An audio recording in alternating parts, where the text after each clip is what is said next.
তাও যা বলতেছিলাম যে সারা পৃথিবীর ভিতরে সবচেয়ে শ্রেষ্ঠ যাকে আল্লাহ রূপ দিয়েছে তার নাম কি?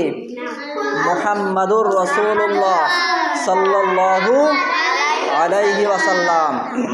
তাহলে শোনো একটু যে আল্লাহ পাক রব্বুল আলামিন এই নবীকে কি সুন্দর করে বানাইছে। শুনতে মনে চাই নবীর কথা? হ্যাঁ, তাহলে শোনো। আমাদের নবীর চেহারা এত সুন্দর ছিল যে অন্ধকার ঘরের ভিতর যদি ঢুকতো তাহলে আলোকিত হয়ে যেত ঘরটা। সুবহানাল্লাহ। আমাদের নবী অন্ধকার ঘরে ঢুকলে কি হয়ে যাইতো? আলোকিত হয়ে যাইতো। হযরত আয়েশা রাদিয়াল্লাহু তাআলা বলেন যে আমি ঘরের সুজ যদি হারিয়ে যেত, অন্ধকার ঘরের ভিতর যদি সুজ হারিয়ে যাইতো তাহলে নবীর আসার কারণে সেই সুজটা নবীর চেহারার আলোতে ঝকমক ঝকমক করতো। সুবহানাল্লাহ। তাহলে কি পরিমাণ সুন্দর যদি আল্লাহ সৃষ্টি করেছে দেখছো, বুঝতেছো? তাহলে এই আল্লাহর নামটা কি, সেই বিশেষ নামটা কি? আল মুসাব্বিরুন। আল মুসাব্বিরুন অর্থ কি? আল মুসাব্বিরুন অর্থ কি বলো? রূপদানকারী। কি? রূপদানকারী। তাহলে কেমন রূপ দিছে আল্লাহ দেখছো? এরপরে শুধু এটাই নয়, একজন সাহাবী বলে যে আমি আসমানের দিকে তাকাই, আসমানের চাঁদের দিকে তাকাই আর আমার নবীর দিকে তাকাই। এক পর্যায়ে আমি এটাই উপনীত হলাম বা এই কথার উপর বিশ্বাস আমার হয়ে গেল যে আকাশের চাঁদের চেয়ে শত কোটি গুণ সুন্দর আমার আপনার নবীকে মুহাম্মাদুর রাসূলুল্লাহ।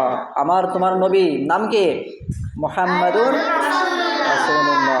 তাহলে চাঁদের চেয়েও যে যাকে সুন্দর বানাইছে সেই আল্লাহর বিশেষ নামটা কি? সবাই বলো।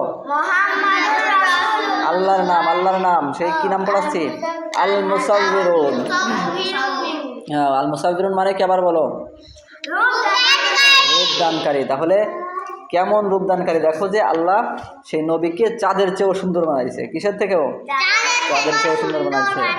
এরপরে দেখো আল্লাহর নবীর কত সুন্দর চেহারা ছিল, এটা একটু বুঝতে পারবা একটা ছোট ঘটনা বললে। একবার এক কাফেরের ছোট বাচ্চা ছেলে 8-10 বছর বয়স নবী এরকম সাহাবীদেরকে নিয়ে কথা বলতেছে। তো ওই ছেলেটা এসে নবীর চেহারা একবার দেখছে। কি দেখছে? নবীর চেহারা দেখছে। নবীর চেহারা দেখছে, দেখে নবীকে ভালো লাগা শুরু হয়ে গেছে। ছোট্ট ছেলে নবীকে দেখতে আসে প্রত্যেক দিন। নবী যখন কথা বলে তখন ও দৌড়ে চলে আসে যে ওই সময় কথা বলে ওই সময় যে নবীকে দেখবো, এটা ভেবে চলে আসে। এসে এরকমভাবে 1 দিন 2 দিন 3 দিন 4 দিন 5 দিন দেখতে আসে, নবীকে ভালোবাসে, দেখে আর নবীকে ভালোবাসে।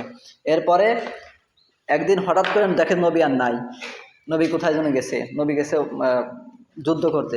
পরে ওই দিন আইসে সে দেখে যে নবী নাই, মন খারাপ হয়ে গেছে। 2 দিন আসে দেখে নবী নাই, এরকম 5-7 দিন আসার পর দেখে নবী আর নাই। পরে নবীর এই চলে যাওয়ার কারণে হুতৈষে জ্বর হয়েছে, বলে না? হুতৈষে জ্বর হয়ে সে অসুস্থ হয়ে গেছে।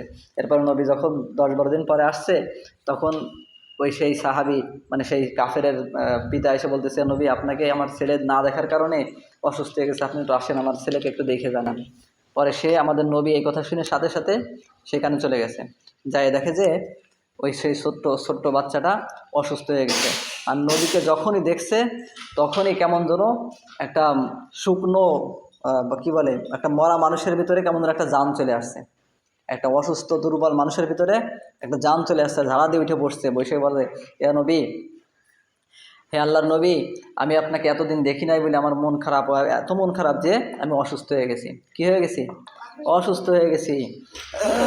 এরপরে বলতেছে, পিতার দিকে তাকায়। ওই ছোট্ট ছেলে বলতেছে, আমার পিতা, আপনি যদি আমার অনুমতি দেন তাহলে আমি ইসলাম ধর্ম গ্রহণ করি। কি ধর্ম গ্রহণ করি? ইসলাম ধর্ম গ্রহণ করি। কারণ তো কাফেররা তো ইসলাম ধর্ম মানে না। তো পিতা বলতেছে, তুমি যদি এটাই খুশি হও তাহলে আমি তোমার এই কথায় আমি রাজি। তুমি যদি সুস্থ হও, ভালো থাকো, খুশি থাকো, তাহলে তোমার কথায় আমি রাজি হয়েছি, তুমি মুসলমান হয়ে যাও। এরপরে যখন নবী আলাইহিস সালাতু ওয়াস সালাম তাকে কালিমা পড়িয়ে মুসলমান বানালো তখন সে খুশিতে আত্মহারা হয়ে গেল। এরপরে কিছুক্ষণ পর কথা বলতে বলতেই মৃত্যুর কোলে ঢলে পড়ল। এরপরে আল্লাহর নবী বলতেছেন যে এই লোকটা, এই ছোট্ট বালকটা এখন জান্নাতের ভিতর ঘোরাফেরা করতেছে। তাহলে আমার নবীর চেহারার প্রেমে পড়ে দেখছো মানুষ কাফেররা পর্যন্ত কোথায় চলে যাচ্ছে? জান্নাতে চলে যাচ্ছে। কোথায় চলে যাচ্ছে? তাহলে এই নবীকে এত সুন্দর রূপ দান করেছে কে? আল্লাহর সেই বিশেষ নামটা কি? আল মুসাব্বিরুন। আল মুসাব্বিরুন অর্থ কি? রূপদানকারী, স্রষ্টা, রূপদানকারী বা স্রষ্টা বা উদ্ভাবককারী।